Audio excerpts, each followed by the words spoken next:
An bɛ foli ani walemadon lase aw bɛɛ lajɛlen ma Media Presse Mali officiel kanuba cɛ muso denmisɛnnin makɔrɔ ka tila k'a kɛto ɲini kɛ aw bɛɛ lajɛlen fɛ ko balalen o bɛ ko sudalen sa an y'o de fɔ ayiwa i ka dɔn k'a fɔ ko balali dɔ tun bɛ yen an bɛ fɛ ko o ko ɲɛnabɔ fɔlɔ o ɲɛnabɔlen kɔfɛ an filɛ nin ye ka ɲɔgɔn sɔrɔ ko kura an bɛ a kɛto sɛbɛkɔrɔnin kɛ aw bɛɛ lajɛlen fɛ an tigɛ fila bɛ an kɔ aw ye an ka laɲini tɛ o ye aw ni ce ko kura ayiwa aw nalen kɔfɛ aw fara anw kan ko kura ka se ka faamuya sɔrɔ i n'a fɔ an y'a fɔ a ye cogo min na ayiwa baro sigitɔ an ko an ni faransi cɛ ayiwa lakana bunako kɔnɔna na nin ye o ko dabilalen pewu pewu ayiwa fɛn min bɛ tali kɛ kulu kan kulu min bɛ an ka jamana kɔnɔ n'o bɛ tali kɛ korema kan ni o ɲɛmaa de sigilen filɛ nin ye aw ɲɛkɔrɔ honorable docteur Fuseni Watara kulu in a daminɛ ayiwa i ka dɔn k'a fɔ a tɔgɔ tun tɛ korema nka a tɔgɔ tun ye collectif pour la relecture des accords de défense entre le Mali et la France bɛnɲɔgɔnya min tun bɛ Mali ni Faransi cɛ lakana bunako kɔnɔna na ka se ka a ko lajɛ ji ɲɛma jɔlen na hakilimaya la fɛɛrɛ mun bɛ se ka tigɛ walasa an ka se ka bɔ Faransi ka jɔnyanjugu kɔ bari sabu olu sɔmina kabi kuma jan k'a ye k'a fɔ Mali bɛ janfa dɔ kɔnɔ malidenw yɛrɛ tɛ min kalama maliyɛnw an bɛ se k'a fɔ ninnu ka tɔn ni o ɲɛmaa de filɛ nin ye aw ɲɛkɔrɔ collectif pour la refondation du Mali olu de wulila ka nin kɛlɛ kɛ wa ne Abdul min sigilen filɛ nin ye n bɛ se k'a fɔ n b'a seereya bi ninnu de sababuya la malidenw bɔla tiɲɛw kalama tiɲɛ min tun bɛ an ni Faransi cɛ lakana bunako kɔnɔna na bari sabu san 30 kɔ nkalon de tun bɛ ka tigɛ malidenw ye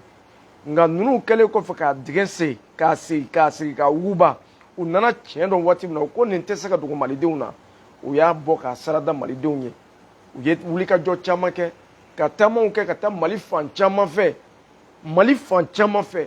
u yɛrɛ halala nafolo gouvernement ka dɛmɛ tɛ foyi foyi o de kosɔn an bɛ k'a fɔ maa minnu bɛ girin na waati bɛɛ ko CNT maaw gouvernement maaw k'u ka dɔ bɔ u ka saraw la ko k'o kɛ hinɛ ye ninnu kɔni y'u ka sara ta a fankelen k'a don faso kunkanko ɲɛnabɔli la bari sabu wulikajɔ minnu kɛla anw yɛrɛ tun bɛ a taama na an y'a taama caman na boliboli caman kɛ ɲɔgɔn fɛ ayiwa min ye an banbalen ninnu mɔ dɔwɛrɛ tɛ o bari sabu fasoko de don maa ma i ko Mali anw bɛ tugu i nɔfɛ k'i kokɔrɔma don baara in na bari sabu baara in bɛna jaabi min di a nafa bɛ lase maliden bɛɛ lajɛlen ma honorable docteur Fuseni Watara i ni waati i ni ce anw bisimilali la ayiwa dakurunɲɛ fɔlɔ folikan mun bɛ yen an bɛna segin a kan ko kura ɔ i ka maaw fo ko kura bari sabu maa kuraw nana fara an kan ayiwa an bɛna kɛ o cogo la ayiwa donc kɛnɛ b'i bolo ka foli lase ayiwa filɛbagaw ma yanni an ka don babu kɔnɔna na Abdul yɛrɛ ni yantuma n b'i fo n bɛ filɛbagaw bɛɛ fo ani lamɛnbagaw bɛɛ an kun y'a daminɛ ni mun ye o kun ye yafa deli ye n bɛ segin o kan tugun an kun y'a annonce kɛ ko an b'a daminɛ 21h mais malheureusement an ma se ka temps maîtriser kosɛbɛ voilà parce que ala de sago bɛ temps na kosɛbɛ sago t'a la siga t'a la donc u ka yafa an ma o la i ye mun fɔ c'est vrai tiɲɛ don an ka collectif n kan ka a mɔgɔw fo kosɛbɛ vraiment an y'a daminɛ ni mun ye n'o kun ye collectif pour la relecture du traité de coopération en matière de défense entre le Mali et la France a sigi tuma mɔgɔ caman tun b'a faamu siga tun bɛ mɔgɔ caman la ami tun bɛ mɔgɔ caman la parce que ko mun don a ko a kun ma deli ka kɛ Mali kɔnɔ k'a fɔ ko wasadenw ani mɔgɔ wɛrɛ b'u fara ɲɔgɔn kan ka taa bɔ mɔgɔw ye ka taa togodaw la ka taa ɲɛfɔ gɛlɛya min bɛ Mali kan fɛn fɛn sɔnna ka fara an kan n ka foli b'u bɛɛ ye minnu y'u cɛsiri ka taa documentw lajɛ ka documentw ɲini an ka collectif kɔnɔ surtout an ka comité scientifique n'o yɛrɛ ɲɛmɔgɔ tun ye o ɲɛmɔgɔ y'a ye halisa n'o ye Abubakar Sidiki Fɔnba ye n b'a fɔ parce que a fana y'i cɛsiri recherche la kosɛbɛ ani honorable Mohamed Ousmane ak Mohamedou Haïdara le grand shérif ale fana y'i cɛsiri kosɛbɛ recherche la mɔgɔ caman bɛ yen i tɛna se ka bɛɛ tɔgɔ fɔ minnu ye recherche kɛ minnu dara na u tugura an kɔ an taara an y'an tɛgɛ da un accord ninnu kan traité ninnu kan n bɛ golomasiri tabagaw caman bɛ retraite la ka généraux colonels ko fo kana sɔrɔ gansan na fɛn fɛn tun bɛ information sɔrɔ u bɛɛ y'a essayer k'an dɛmɛ o de la n ka foli b'u bɛɛ ye. D'accord. Donc yan yɔrɔ la n'i y'a ye bi nin communiqué kɛra an contannen don jagoya an kan ka bɔ ka na kuma mɔgɔw fɛ k'a ɲɛfɔ mais halisa an k'an jija parce que maliyɛn caman y'a faamu mais kuma se minnu ma olu ma a faamu halisa caman bɛ fili kɔnɔ o yɛrɛ bolo u tɛ fili kɔnɔ parce que an fana ka kan k'u faamu u delila la de k'a fɔ ko Mali depuis lawale la u bɛ mun mɛn dɔrɔn an ka ko bɛɛ ye faransi de donc caman yɛrɛ bolo ne faransi tɛ Mali tɛ se ka balo voilà donc ko f'an k'a ɲɛf'u ye ka mɔgɔw bɔ fili kɔnɔ an bɛna o baara tɔ de continuer. D'accord. Ayiwa honorable docteur Fuseni Ouattara ayiwa fɛn min bɛ tali kɛ i ka dɔn k'a fɔ ni accord ninnu kan ko dansigi kɛra a la ayiwa kunun aw ka wulikajɔ de tun don ka se ka ayiwa ni kɛlɛ in kɛ nka kabi kunun fo kana se bi ma a b'a kɛlɛ la mun yɛrɛ de ye aw dusukun lamini ni kɛlɛ yɛrɛ ye mun de tun ye aw dusukun lamina ye.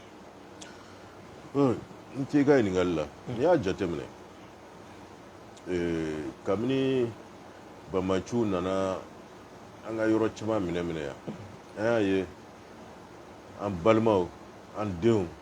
an musow olu de bɛ ka faga don o don et puis u tɛ ka faga mɔgɔ si fɛ ko fo Bamaci minnu filila diinɛko yɛrɛ la u taara marifa ta u balimaw ani u balimakɛ n'u balimamusow kama olu bɛ se k'a fɔ an bɛ se k'an sigi ka miiri cogo di k'olu bɛ se ka sebaya sɔrɔ tuma bɛɛ an ka golomasiri tabagaw kan donc tiɲɛ tun tɛ ko la quoi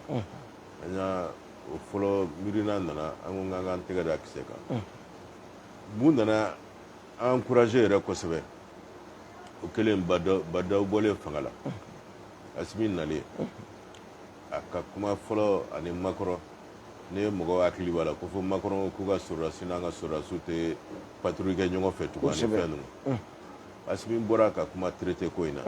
k'a fɔ Makɔrɔ ye ko wagati sera sa traité in ka lajɛ k'a bɛn maliyɛnw ka hakɛ ma parce que a bɛ cogoya min na tan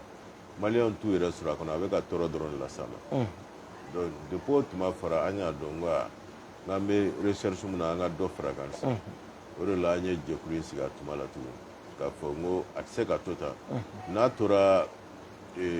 an ka président dɔrɔn ma Asimi dɔrɔn ma an tɛna ɲɛ sɔrɔ a la parce que tubabuw u bɛ siran mun ɲɛ u bɛ siran population de ɲɛ u bɛ siran jama de ɲɛ ne jama de bɔra ka kuma fɛn dɔ kan u b'a dɔn ko bɛ sen na parce que n'a danna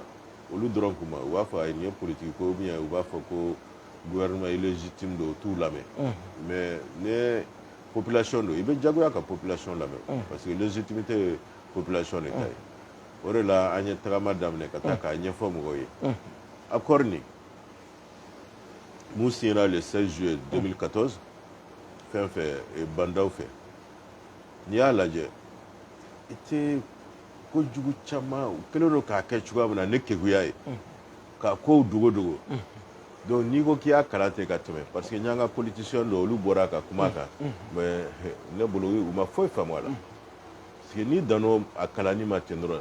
n'i m'a lajɛ u b'a fɔ ma entre les lignes i t'a faamu n'i ye entre les lignes de lajɛ i b'i yɛrɛ ɲininka munna traité nin b'a fɔ sisan ko accord d'assistance technique mun tun bɛ yen Musa Tile ani Modibo Tile la ani o protocole additionnel ko k'olu bɛɛ bɔ ba la munna a b'o fɔ mais a bɛ tila k'a fɔ tugun ko lettre minnu changera ka jɔnw natɔ fanga la u ni Faransi cɛ mun nana ni Serval accord Serval ko k'o don ba la munna u b'o fɔ donc n'i yɛrɛ ɲininka o la pour que i k'o jaabi sɔrɔ i bɛ t'olu de ɲini k'u ye n'i taara Musa Tile ta lajɛ o signera en 1985 ou 86 je crois donc o kɔrɔ mun fɔlen don a fɔra ko Faransi contingent si tɛ se ka jɔ ka na fɛn Mali la ka n'u sigi Mali la ko o tɛ kɛ wa ne Faransi sɔrɔdasiw bɛna Mali kɔnɔ Mali de b'u invité o cadre bɛ yen wa n'u nana u bɛ bila Mali ka armée de ka commandement kɔnɔ i y'a faamu wa n'u ye ko kɛ yan dantɛmɛ wale kɛ yan n'u nɔ minɛna Mali justice de kɛ k'u juger voilà donc impunité foyi tɛ mais n'i nana accord Serval lajɛ accord Serval b'o bɔ yen net parce que accord Serval b'a fɔ ko Faransi sɔrɔdasi o sɔrɔdasi ni ordre de mission b'i bolo carte d'identité b'i bolo e bɛ se ka identifier k'a fɔ k'e ye Faransi sɔrɔdasi ye i bɛ se ka don Mali territoire kɔnɔ visa ko t'a la foyi t'a la wa n'u ka contingent fana nana u bɛ don u tɛ vérifier douane na u tɛ vérifier yɔrɔ si wa n'u ko k'u bɛ taa yɔrɔ min na an b'u dɛmɛ ka taa yen même sira péage ni fɛn ninnu u t'a si sara donc ka kan ka facilité u bolo yɛrɛ de u bɛ fɛ ka taa yɔrɔ min na ka t'u sigi yɔrɔ min na u bɛ taa yen même n'i y'a ye an ka camp dɔw bɛ yen u nana u y'o minɛ u na même Kulukoro la yen même an ka mɔgɔw tun bɛ entraînement kɛ yɔrɔ min na sisan entraînement kɛ yɔrɔ dɔgɔyara tuma dɔ donc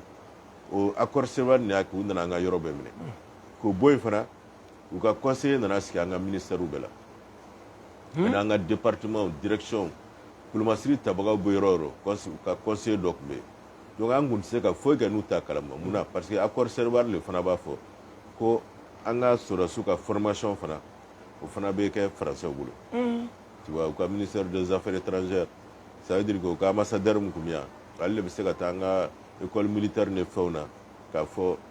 a n'a ka conseiller bon a bɛ kalan kɛ san 3 o ka ca a y'a kɛ san 2 ye. donc n'i y'a faamu olu sago dɔrɔn de tun bɛ kɛ. olu sago dɔrɔn de tun bɛ kɛ wa y'an ka espace aérien fana ta ka d'u ma a contrôle k'a bɛɛ d'u ma o de la mɔgɔw kabakoyara pour que sɔrɔdasiw fɛn Faransi sɔrɔdasiw ko an ka Golomasiri tabagaw tɛ taa Kidali an tora yen munna parce que IBK b'a dɔn a tun y'a bolo nɔ bila sɛbɛn min na o sɛbɛn in de la a sɛbɛnnen don accord Serval la ko n'u ko k'an ka dan yɔrɔ min na an bɛ dan yen. donc o kɔrɔ IBK ala ka a da yɔrɔ suma a m'a ye de wa walima ayiwa o cogo la de. IBK tɛ militaire ye o militaire ni juriste minnu bɛ yen olu de kan ka ɲininka. donc o bɛ yira k'a fɔ donc o bɛ yira k'a fɔ minnu tun bɛ IBK yɛrɛ kɛrɛfɛ olu de kɛra jamana yɛrɛ janfabagaw ye. o de don parce que mɔgɔ an y'o de fɔ mɔgɔ caman bɛ Mali la maliyɛn tɔgɔ de b'u la mais Faransi miirina ani Faransi dusu de b'u kɔnɔ ka tɛmɛ maliyɛnya kan olu sugu dɔrɔn de sera ka nin papier sugu sɛbɛn c'est à dire que n'i ko k'a fɔ dakuru ɲɛ kelen na u y'an ka Golomasiri tabagaw u y'u sen n'u bolow de siri k'a di Faransi ma wa Faransi de fana tun b'a fɔ même n'an ko k'an bɛ taa maramafɛnw san u b'a fɔ a mago tɛ nin na munna a bɛ fɛ ka nin san même bali gansan mugukisɛ gansan ko k'o san tuma dɔ u b'u ban ko a mago t'o la fɔlɔ y'a ye. donc o bɛ ka kuma sɛbɛntiya k'a fɔ waati min na an kun mako bɛ transpondeur la an ka avion ko dɔ la fo ayiwa Amérique a kun balalen don o bɛɛ bɛ ni de o bɛɛ y'o fɛn de parce que o avion ko in yɛrɛ halisa an m'a sɔrɔ an y'a wari bɛɛ de sara u taara fɔ Américains ye de ko an bɛ denmisɛnninw de utiliser an ka kanw kɔnɔ ani fɛnw donc Américains ka sariya ko ka bon avion in na a tɛ dilan Amérique a bɛ dilan Espagne mais Américains ka transpondeur de bɛ k'a la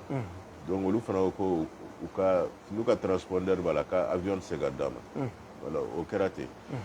sinon ɲɛ b'a la accord ninnu kɔnɔ accord Serval nin de ye an ka ko bɛɛ tiɲɛ bon Faransi fana n'i ye jateminɛ kɛ u kun dalaminɛkala ye mun ye ko an ka Golomasiri tabagaw formelen tɛ ka ɲɛ an ka Golomasiri tabagaw tɛ se foyi la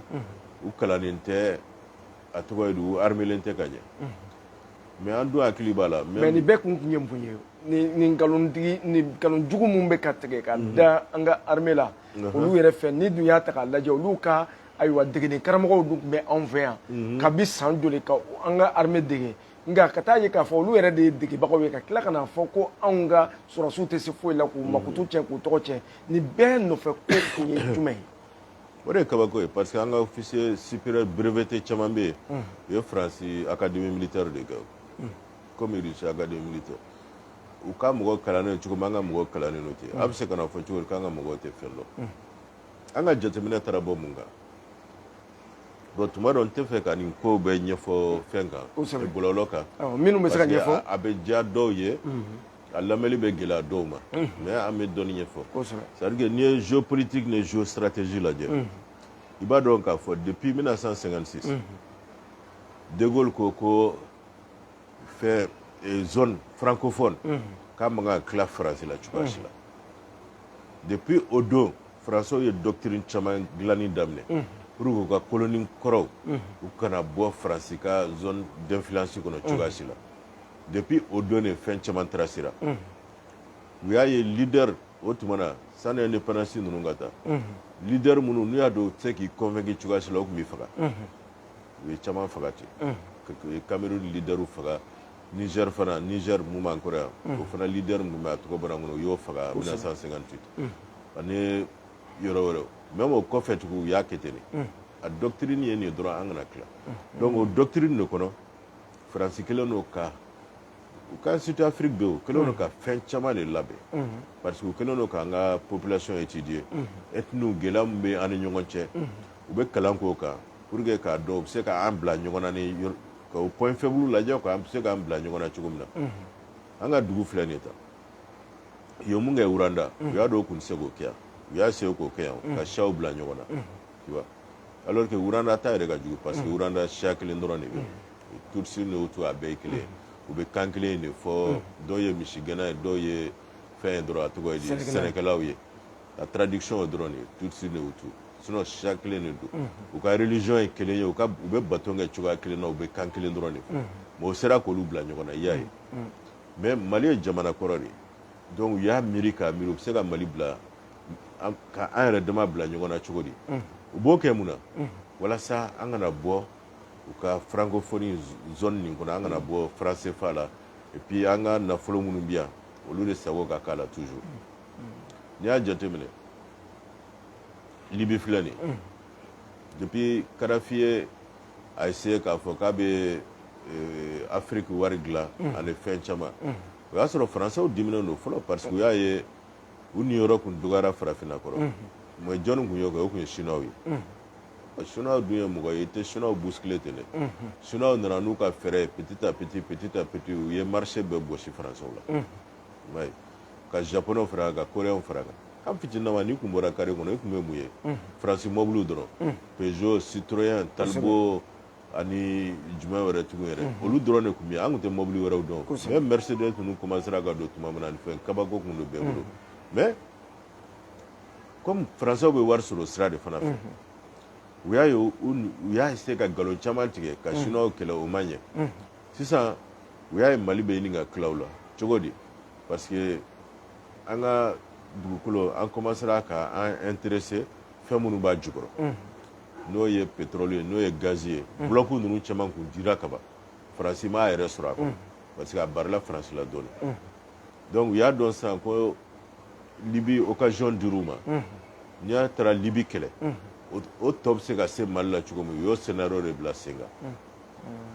o tiɲɛ ye mun ye n'i ye fɛn lajɛ a tɔgɔ ye di MLA mɔgɔ ni fɛn ninnu u ka mɔgɔkɔrɔbaw u yɛrɛ bɔra k'a fɔ k'olu caman tun bɛ Libi ye ko Faransi de taara ka taa f'u ye a y'an dɛmɛ ka Kadhafi kɛlɛ an bɛ Mali kɔrɔnfɛ yɔrɔ d'a ma bɛɛ bɔra kalama donc mɔgɔ minnu taara o traité kɛ u ni ninnu cɛ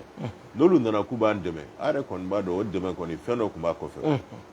donc o dɛmɛ kun fila ye mun ye ka Mali tila u y'a faamu o de la n'i y'a jateminɛ i b'a dɔn k'a fɔ Faransi ka traité ninnu ani accord ninnu piège de tun b'a bɛɛ kɔnɔ o piège ye mun ye dɔrɔn ka se ka Mali minɛ k'a bila gɛlɛya dɔ kɔnɔ gɛlɛya mun kɔnɔ u bɛ to k'an contrôler tuma bɛɛ et puis k'u to la dɔrɔn k'an bɛɛ kari ɲɔgɔn na donc o tun bɛ Mali tila 2 ou bien 3 ye complètement mais comme u y'a ye o tɛ ka ɲɛ u bolo parce que u ɲinɛna k'a fɔ ko Mali ye civilisation min ye civilisation kɔrɔba don an ka faamuyali ka bon u y'a o tɛ ka ɲɛ mun na u ye fɛɛrɛ wɛrɛw tali daminɛ u y'u to de la même coup d'état nana kɛ IBK la o baril'u la yɛrɛ parce que u yɛrɛ tun ka plan ye mun ye u y'u ka gouverneur sɔrɔ n'o tun ye IBK Ala ka hinɛ a la k'o bila an kunna tuma min na donc u bolo fɛn bɛɛ tun assurelen don foyi tun tɛ se ka kɛ tugun même i y'a ye ni mɔgɔw tun bɔra IBK bɛ mɔgɔw polisiw tun bɛ bɔ u bɛ gazi ci mɔgɔw la u bɛ mɔgɔw faga fɛn ninnu u yɛrɛ bolo o tun bɛ to ten élection tun bɛna kɛ u ka mɔgɔ wɛrɛ tun bɛna éli donc u tun b'u sago kɛ Mali la dɔɔnin dɔɔnin surtout u kun nana ni mercenaires camanba ye k'olu habillé k'u kɛ comme Bamaciw olu bɛ ka mugu ci an ka sɔrɔdasiw la u yɛrɛ ka mɔgɔ dɔw janfa yɛrɛ labɛnni hukumu kɔnɔna na bien sûr même ni ye Kidali lajɛ Musa Mara taara Kidali tuma min na an ka bere rouge ni fɛnw ani polisiw fana ka kan ka fɔ kosɛbɛ mais en un rien de temps u kun ye Kidali gouvernorat ni fɛnw bɛɛ minɛ mais n ko 2 heures de temps après de mɔgɔ sugu dɔw nana olu bɛ mugu ci cogo min na i b'a dɔn ko ninnu tɛ maa gansanw ye to mɔgɔ formule no do et puis mugu sugu minnu kun b'u bolo k'a ci n'u sera an ka mɔgɔw la ça veut dire que faransaw de b'u kɔkɔrɔ surtout olu de ka avion kun bɛ jigin olu de ka fɛn bɛɛ bɛ jigin donc n'i ye nin bɛɛ de jateminɛ pour que an ka se ka danfara kɛ nin na il fallait que population de kun ka informer n'an kun ye jamanadenw informer tuma min na jamanadenw ka bɔ o de la i y'a ye meeting baw kɛra meeting baw kɛra 14 janvier bɛɛ y'a ye 4 février meeting ba kɛra fɛn u b'a fɔ Adamu Ba ka wusulan bɛ yɔrɔ min na Tour d'Afrique la bɛɛ y'a ye donc o jama bɔlen de o de ma k'u la kosɛbɛ i y'a ye donc o fana ye courage di tugun an ka gouvernement ani an ka président de transition ma u ka relecture ni demander donc an ka an tɛgɛ bɔ nin na dɛ sinon relecture ni kun demandeli kun ye mun ye an t'a fɔ n ko français an jugu ye o u yɛrɛ de bɛ k'u yɛrɛ bila o cadre kɔnɔ ko sentiment anti français tɛ malien na o faransi de bɛ ka sentiment anti français créer malien na ka hakilina dɔ baara ka kɛ i n'a fɔ faransi yɛrɛ jamanaden n'a fɔra i ye français ye ko malien b'i juguya voilà o hakilina de tun bɛ fɛ ka don maaw la o tun bɛ fɛ k'o de kɛ mais malien tɛ faransi contre la o malien bɛ kɛwale min bɛ Macron ni fɛn ninnu bolo ka politicien ninnu malien b'o de contre la fɛn bɛ yen o ye dɔgɔyama ye o man di malien ye an bɛ dunan bɛɛ bonya Mali de la i b'a ye tuma dɔ même n'an yɛrɛ dama ni dunan kɛlɛla malien dɔ bɛna ka jo di dunan ma ka malien to mais dugu wɛrɛ la i t'o ye o parce que o b'an ka culture la an bɛ dunan bonya ne yɛrɛ bɛ dimi malien kɔrɔ tuma dɔw la parce que n'i taara kɔfɛ o tɛ yen ni n'u ka jamanaden bila ɲɔgɔn na u b'a fɔ ko u ka jamanaden de jo b'a la i kan i m'a ye donc ne nin bɛɛ kɛra an bɛ k'an ka intérêt de tuba a fɔr'u ye a ye na an k'an sigi ka kuma mun man d'aw ye traité in kɔnɔ a k'o bɔ yen mun fana man d'an ye an y'o bɔ yen donc ne bɛɛ y'i ta bɔ yen an b'a lajɛ an bɛ se ka bɛn cogoya min na ka coopérer donc o de b'a yira k'a fɔ aw ka tɔn daminɛ aw tun y'a sɛbɛn pour la relecture an ma aw gɛn nka a ye na an ka sigi ka kuma ayiwa bolokɛnɛ kelen tɛ bɛlɛ ta n'an farala ɲɔgɔn kan ka hakili jagabɔ ayiwa min bɛ taa malidenw kanuya ni Mali kanuya la an b'o ta hakilina tun y'o ye hakilina y'o de ye parce que tɔn caman bɛ yen mun tun bɛ ka faransi kɛlɛ mais an ka tɔn na i t'a ye jamais k'an bɛ bɔ k'a fɔ ko a b'a la faransi o t'an ka ko ye parce que an jugu t'u ye mun b'a intéressé o ye Mali de n'i bɛ Mali bonya i ni an bɛ taa ɲɔgɔn fɛ n'i tɛ Mali bonya an fana tɛ se k'i bonya o de don sinon k'a fɔ ko i ka dugu tɔgɔ ye nin an b'i contre la o tɛ o parce que n'a fɔra ko faransi duguba don u ye denmisɛnnin ta k'a bila u ka dugu kunna o ye kungo de ye an da tɛ se ka don o la mais n'a ye denmisɛnnin ta ka bila aw ka dugu kunna a b'a dɔn denmisɛnnin mun don a mara cogo man ɲi a ma mara t'a la a mɔna ka hakili to ni aw y'o to yen u bɛ tila ka dugu wɛrɛ masakɛw ta k'o nɛni o tuma n'a bɛ fɛ o dugudenw k'u ma quoi o tɛ se ka kɛ o o de la an y'a fɔ a ye n'a bɔra n'a ka molobaliya la s'a ma an bɛ fɛn don a tulo la a tɛ fɛ ka mun mɛn ale bɛ ten o a n'u ka cɛkɔrɔba fɛn ni Jean-Yves Le Drian voilà le vieux vagabond là parce que o bɛ nin mankan bɛɛ la mun na parce que a nana ka na an ka passeport ni fɛn ninnu ko marché ta ka d'a den ma ka i bɛ ka tɛgɛ tɔnɔmin k'o ta ka d'a den ma o kuma fɔli le man d'a ye donc olu bɛ fɛ ka mɔgɔw kalan fɛnw na k'a sɔrɔ u yɛrɛ ye fɛn ye a tɔgɔ ye di u yɛrɛ tɛ ils sont pas propres olu bɛ fɛ ka maaw kalan jɛlenya la ka sɔrɔ olu yɛrɛ jɛlen tɛ u jɛlen tɛ u yɛrɛ bɛ ɲagami ni fɛnw kɛ tuma bɛɛ i y'a ye olu nana marché négocier cogo min na u yɛrɛ b'a dɔn k'a fɔ ko ɲuman tɛ kosɛbɛ voilà donc n'i y'a jateminɛ malien ne ye faransi seri i kɛcogo la malien tɛ foyi fɔ faransi malien camanba bɛ faransi o malien camanba de bɛ faransi donc k'a fɔ k'an bɛ wuli ka faransi kɛlɛ mun na an bɛ faransi kɛlɛ mais n'u bɛ fɛ ka na an n'u k'an tɛgɛ di ɲɔgɔn ma ka jago ni fɛnw kɛ problème t'a la mais donc jago ni ayiwa sira wɛrɛw an bɛ se k'o kɛ nka min ye lakanako ye nin y'o ko bannen ye lakanako o ko bannen tɛ dɛ traité ko in de banna n'u bɛ fɛ ka na an ka coopérer tugun u bɛ na an b'an sigi de ka page kura lajɛ an de b'a f'i ye Zɛn an bɛ fɛ coopération ka kɛ tan nin de ka d'an ye nin man d'an ye an de ka dugukolo don donc n'a bɛ yan an ye mun fɔ a b'aw jɔ dunan place de la a tɛ se ka kɛ i ko dugulen k'a fɔ ko a bɛna an commandé o de u tɛ fɛ k'o de mɛn u tulo la don min na ne faamuyali nan'u la ko an ka dugu de y'an ta ye a bɛ kɛ tan de o don an n'u tɛgɛ bɛ ɲɔgɔn bolo a banna donc ni faransi ye hakilina sɔrɔ ka se ka na Mali an bɛ fɛ an ka sigi ka kuma ko kura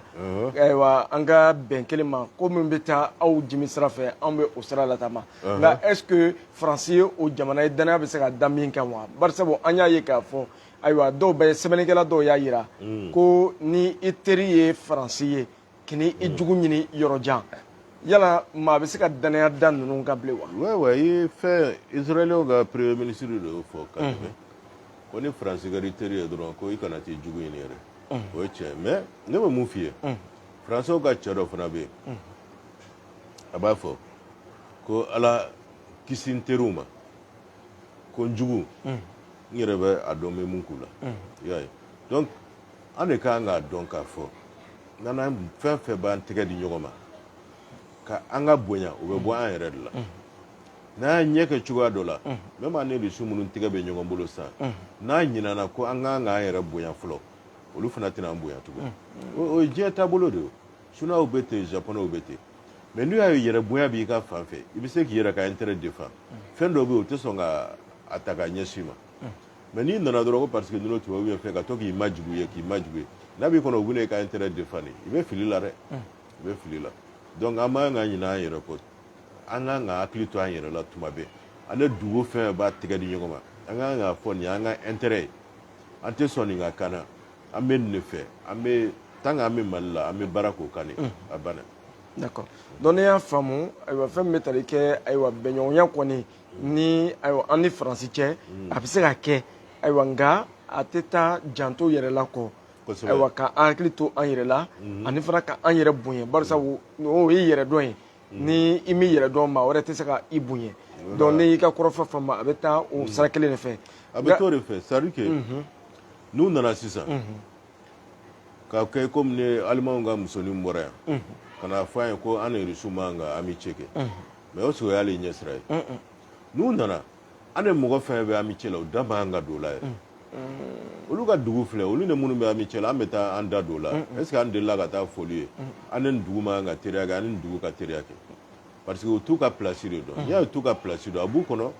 ko fɔlɔ-fɔlɔ politicien minnu tun bɛ yan n'olu bɛ t'u tɛgɛ jan ou bien k'u biribiriw ye u tun b'olu commander olu tun bɛ sɔn u ka kuma ma mais bi o tɛ yan bi o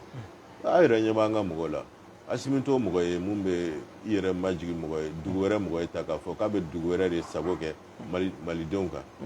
malijaw fana bɛ ten même ni ye malija ye i b'a dɔn kɔni a tɛ se ka maliyɛn intérêt bila ka taa dugu wɛrɛ ka intérêt défend tu vois Sadio bɛɛ y'a ye ale bɛ cogo min na Modibo Kone l'homme invisible i yɛrɛ b'a dɔn ka fara Wage kan ninnu cɛ 5 faralen ɲɔgɔn kan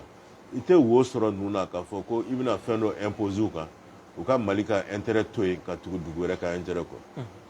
Faransi tɛ k'o de faamu u ye jeu sugu bɛɛ kɛ pour que ka moyen faible ɲini ninnu na mais u ma se ka moyen faible sɔrɔ d'accord donc sisan u bɛ provocation ni fɛn ninnu bɛɛ la ani nkalontigɛw bon nkalontigɛ in kɔni o ye Faransi tagala ye bɛɛ b'u dɔn. d'accord an y'a ye k'a fɔ ayiwa u ka laseli la u y'a jira k'a fɔ ko kun jɔnjɔnma ye nin ayiwa hakilina tali in na hakilina min tala gouvernement fɛ ko kun jɔnjɔn ayiwa ko pereperelatigɛli ma kɛ a ko la ayiwa nin ye a digilen don u la wa walima jumɛn de don. n y'o f'i ye n ko degelen don nkalontigɛ la n b'a f'i ye n ko depuis fɛn a tɔgɔ ye di Asimi Goïta investiture bannen n k'a ni Macron ka video conférence min kɛra G5 Sahel kɔnɔ kuma fɔlɔ min fɔra Macron ye ko traité in ka lajɛ kura ye o bɛ se k'a fɔ ko a ma f'u ye ka tila ka correspondance kɛ k'a f'u ye mun b'an dan ye Mali la a filɛ nin ye kɔsa in na fana a fɔra ko zone d'exclusion aérienne c'est à dire an ka sanfɛla la an bɛ yɔrɔ dɔ la an de b'an ka opération kɛ an ka avion de bɛ taa kɛlɛ kɛ an ka avion de bɛ pan ka taa yen donc a fɔra diɲɛ dugu bɛɛ ye mɔgɔ si ka avion man kan ka se yen yɔrɔ la an tɛ tila o fɔli la dɔrɔn a b'a ka avion bila ka na tuma bɛɛ yen yɔrɔ la o kɔrɔ ye di o tɛ kɛlɛtigɛ ye wa même kangari kelen ka da u ye o don o dugusajɛ Gawo ni fɛn ninnu kɔnɔ siɲɛ 50 u y'an ka espace violé ayiwa nin kɛlen kɔfɛ n'o bɛ tali kɛ nin ye accord o bɛ se ka kɛ u b'u banba accord dɔ kɔfɛ ani i n'a fɔ ayiwa siɲɛ dɔ la u ye communiqué dɔ kɛ ko o ni G5 Sahel ka tigɛdiɲɔgɔnma hukumu kɔnɔna na k'u sera ka don Mali ayiwa espace kɔnɔna na ka i ka dɔn k'a fɔ jatigɛwale tigɛlama dɔw kɛlɛ an bori ayiwa yala Faransi an dun ko k'u ka taa o bɛ k'u ka minɛnw cɛ ɔ nin communiqué in fana nana kɛ k'a fɔ an n'u cɛla bannen filɛ nin ye an dun bɛ G5 Sahel la o tɛna kɛ sira ye o bɛ don min fɛ wa barisa maa mun de don u ka kiku ayiwa anw ni misaliyala n'i y'a ta k'a lajɛ an ka premier ministre tun taara Qatar ayiwa walasa ka se ka taa bɛnɲɔgɔnya ɲini ani Qatar cɛ sira dɔw ma an dun ɲɛ b'a la k'a fɔ Qatar ni Faransi jamana u tigɛ bɛ ɲɔgɔn bolo kosɛbɛ o tɛ se ka tɛmɛ Qatar fɛ ka anw gɛlɛ wa i n'a fɔ o filɛ nin ye G5 Sahel la cogo min na barisa G5 Sahel a hakilina bɔra po olu yɛrɛ de fɛ yen ayiwa a nafolo bɔbaa fanba dɔ ye olu yɛrɛ ye o tɛ se ka profiter G5 Sahel fɛ ka don an ka jamana kɔnɔ wa ɲɛsigi jumɛn kɛra o kow la n bɛ kelen f'i ye quoi diɲɛ kɔnɔ n'i dara i ka dugu n'i dara dugu wɛrɛ la ka tɛmɛ i ka dugu kan ko b'i bolo a man kan ka da mɔgɔ si la teri tɛ yen business dɔrɔn de don o ye kelen ye filanan G5 Sahel effectivement financement mais France tɛ a financer o mais nafolo dɔ bɛ bɔ olu fɛ nafolo minnu bɛ di ka G5 Sahel financer est ce que i b'a dɔn ko France de b'a minɛ k'a bila a fɛ a nafolo bɔbaa ye jɔn ye Arabie Saoudite tun ye dɔ di Qatar ninnu fana tun ye dɔ di bon n m'a dɔn ani dugu jumɛn tugun mais même Arabie Saoudite ye mun di n ko France de y'a bila a ka kɛsu kɔnɔ ye mais France yɛrɛ de tɛ a ko yɛrɛ kɔkɔrɔma a ko hakilina tabaga ye wa n se k'a fɔ a idée bɔra ale de la mais G5 Sahel la France citelen t'a kɔnɔ partenaire de don sinon G5 Sahel membre tɛ o G5 Sahel ye dugu comme a fɔlen don cogo min dugu 5 de don olu de y'a composé mais France bɛ partenariat mun na o t'a yamaruya même G5 Sahel mɔgɔ kana ko kɛ Mali la souveraineté ko de don k'a sɔrɔ an ma yamaruya di même n'u bɛna u kan ka f'an ye fɔlɔ parce que an fana de bɛ G5 Sahel kɔnɔ d'ailleurs G5 Sahel a force composante ba yɛrɛ ye maliyɛnw de voilà parce que même G5 Sahel u ye école de guerre min kɛ Mauritanie maliyɛnw de taara k'a jɔ maliyɛnw ka génie de y'a créé est-ce qu'il y a faamu d'accord honorable docteur Fuseni Ouattara an b'a ladɔnniya k'a fɔ filɛlibagaw ani ale de bɛ ɲɔgɔn bolo ka se ka walawalali jɔnjɔn kɛ an ye ayiwa enjeu tɔ ye jumɛn ye bi an bɛ se k'an sigi ni jumɛn de ye bi ayiwa nin kɛlen kɔfɛ an ni France cɛla la ani France cɛ mɔgɔ ka hakɛ to a y'a kɛ to o ko banna traité ko ninnu banna n'u bɛ fɛ an ka coopérer n y'o de f'i ye u bɛna an b'an sigi kura ye de n'an sera ka bɛn ko dɔ kan mun bɛ Mali ani maliyɛnw nimisi wasa an yɛrɛ bɛ se ka mun contrôler an bɛ t'o sira fɛ sinon n'o tɛ dugu ka ca diɲɛ kɔnɔ o ka taa partenaire ka ca mais a bɛ k'a fɔ ko bɛ ka ɲɛnabɔ bi ka sɔrɔ a sirilen t'olu la i yɛrɛ ɲɛ b'a la an y'a mɛn k'a fɔ dɔw da kɔsajɛ in na ayiwa i n'a fɔ ayiwa u ka jabaranin dɔ sanfɛ ko fɛn min bɛ tali kɛ ko espace langolo kɛnɛ langolow bɛna to ayiwa jatigɛwale tigilamɔgɔw ka bila la ayiwa olu jɔrɔlen don ayiwa e bɛ se ka hakilisigi kuma jumɛn de fɔ maliyɛnw ye ka ayiwa faamu d'u ma k'a fɔ a ko tɛ jɔrɔ kun bɔ depuis Français mana France soldats mana yan an ka espace bɛɛ kun sécurisé len don mais même France yɛrɛ filɛ i tɛ se ka taa fɔ ko France duguden o duguden i bɛ taa soldats dɔ bilalen sɔrɔ o tɛ yen o dɔw bɛ ka kuma fɔ ka da o de kan an ka yɔrɔ bɛɛ bɛ lakana bi mais lakana ye stratégie de fana don u ka o ko to an ka état major général bolo parce que mɔgɔ dɔw bɛ yen u b'u da don ko bɛɛ la u tɛ ko min ɲɛdɔn an bɛn'o kɛ cogo min na fɛn dɔw fana bɛ yen o tɛ ka o fɔ kɛnɛ kan quoi tu vois mɔgɔw bɛ ka lakana ka ban yɔrɔ caman bɛ o lakana na yɔrɔ tɔw lakana la cogo min yɔrɔ bɛɛ bɛna lakana ten de o fɛɛrɛw sigilen don ka ban o fɛɛrɛw bɛ ka employer ka ban donc u kana jɔrɔ o la o ye dɔw ka dalaminɛkala dɔrɔn ye parce que mɔgɔ caman b'a fɔ i b'a sɔrɔ faransi ka agent kun don u ka sɔrɔ bɛ faransi de bolo donc faransi ka tagali man d'u ye a kun y'o dɔrɔn de ayiwa honorable docteur Fuseni Ouattara o kɔrɔfɔ faamuna ayiwa kuma bɛɛ tɛ se ka fɔ yɔrɔnin kelen ka ban denw ka ca ayiwa i ka dɔn k'a fɔ an bɛna lajɛ ka barosigi wɛrɛ kɛ hali ka faamu lase ayiwa maliyɛn bɛɛ lajɛlen ma ko i n'a fɔ a bɛ fɔ cogo min na ko la répétition est pédagogique walasa ka se ka maaw lafaamuya a bɛ i n'a fɔ aw ka wuli ka jɔ mun bɛ kɛ sanga ni waati bɛɛ lajɛlen ka tagama ayiwa ka taa ayiwa